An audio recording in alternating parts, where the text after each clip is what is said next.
What's up mga kapatid?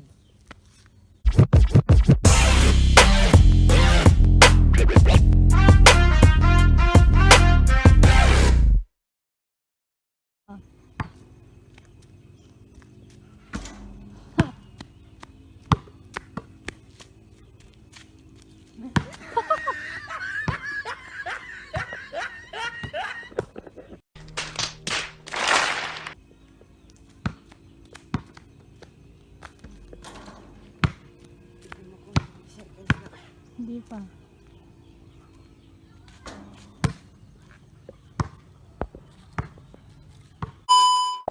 So ang gagawin natin ngayon, since naglalaro ako ng basketball,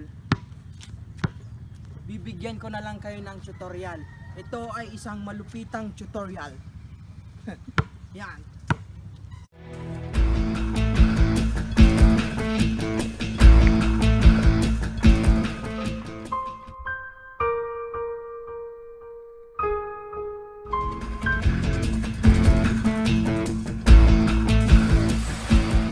So una nating gagawin is syempre hindi ka na makakabasketball kung wala kang dribbling. So ito, tinatawag ko siyang killer dribbling. Yan, so ganito lang siya guys. Ganyan. Then shoot. Ganun lang yung killer dribbling. So yan. Pangalawa, syempre hindi ka naman marunong magbasketball kung wala kang shooting. So tinatawag ko tong Stephen Curry 3-point shooting. So ganito lang yan. So ganito lang siya guys. Ganyan, then tira. Ganun lang tayo guys. So yun ang Stephen Curry 3-point shooting. Hindi pumasok. Anong sabi mo? Aray ko. Ang ano mo naman? Basa mo nga yung bola sa akin. Oh.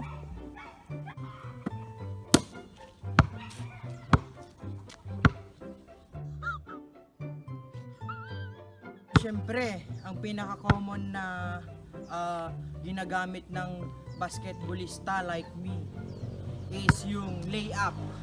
Pero in-upgrade ko siya, tinawag ko siyang super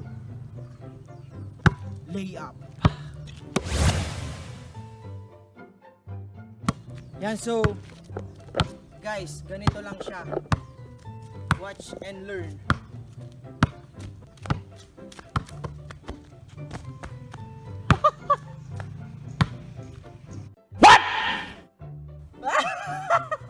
Ay, sorry.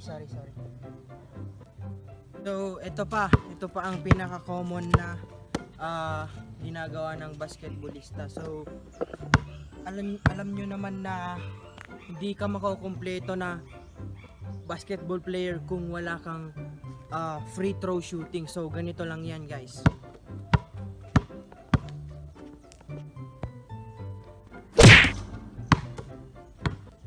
Ano?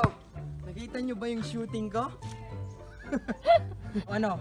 Tatawa ka? Ha? Hindi, boss. Wag. Wala na akong ginagawa eh. So, ito naman guys. Ginagamit ito ng sobrang gagaling na basketballista parang ako. So, tinatawag ko tong LeBron fade away shot. So, ganito lang siya guys. Oy! Ano? Nakita nyo? Ayos ba?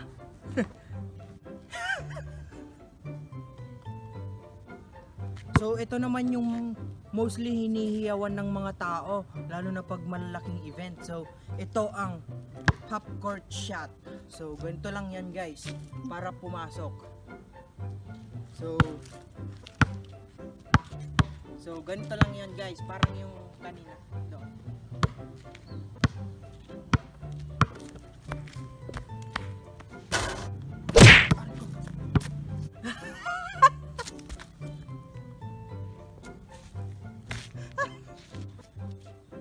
So next is ito naman yung Kyrie Irving Killer Crossover. Ganito lang yan guys.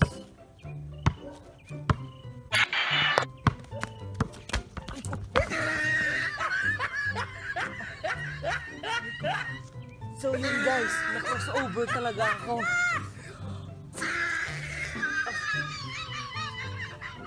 So yun guys, dito na nagtatapos yung video ko. So kung gusto nyong malaman kung paano i-apply yon, please share this video, like and comment.